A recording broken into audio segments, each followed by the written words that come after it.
I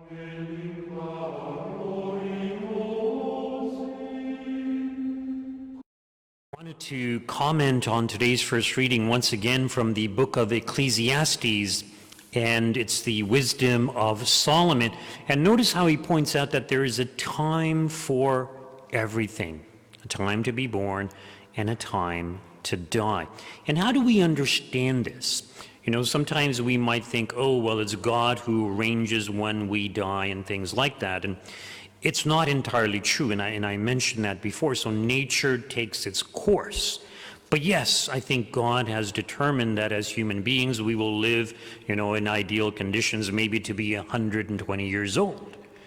But there's radiation, there's stress, there's all kinds of factors, our diet, that can contribute to causing us to die at a sooner time.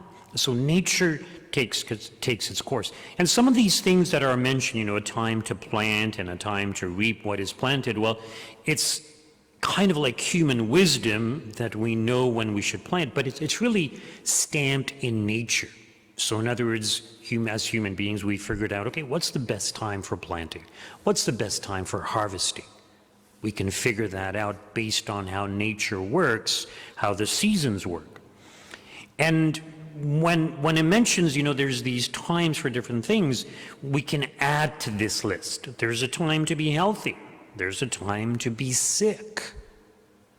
And often when we are sick, we want to be healthy. In other words, we're not accepting it. We're not realizing that this is the time for us to be sick. So in other words, whatever we're experiencing, whether it's being born or dying or planting or reaping or whatever it may be, the ideal is that we do these things, or we encounter these things the way that God would have us encounter them. In other words, we need to acknowledge that there will be a time for me to die. There will be a time for me to be sick. And there may be times for war or whatever it may be. And when it's the time for those things, I shouldn't wish for other things.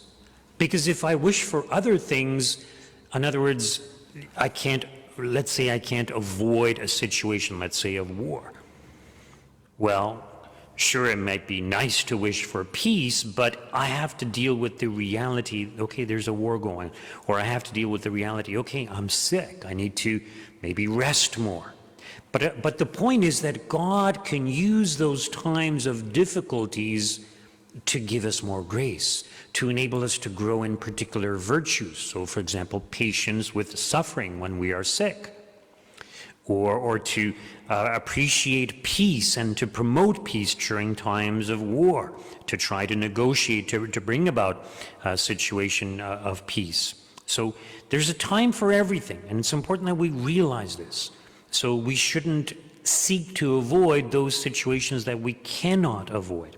But what's interesting in this first reading for today is that it mentions near the end that he has made everything suitable for its time, so referring to God. Moreover, he has put a sense of past and future into their minds, yet they cannot find out what God has done from the beginning to the end. And how do we understand this last part? So yes, God has stamped kind of a certain order on nature, so things work according to a certain order, as I mentioned, but he's put a sense of past and future into our minds. And basically what that refers to is that we are not just animals, we are conscious. We have a conscious awareness of ourselves. We have a conscious awareness of ourselves in time. You see, for the animals, they're just reacting to the present. They don't have a sense of past and future. Yes, they remember things they've learned from past experiences, and they're able to apply that to the present. But we have a sense of the past and of the future and of our place in the present. It's our consciousness, our conscious awareness of ourselves, that we are human beings traveling through time. And when we travel through time, or when we have this conscious awareness of ourselves, it causes us to reflect on, okay, well, what is my ultimate goal? What is my destiny?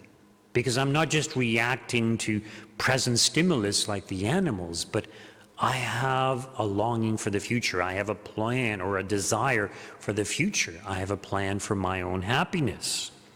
And this is where God comes in. So he has put a sense of the past and the future into their minds, yet they cannot find out what God has done from the beginning to the end.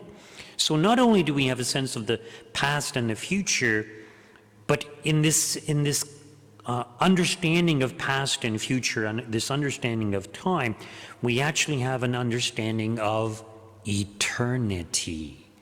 And this brings us to God. So God is eternal.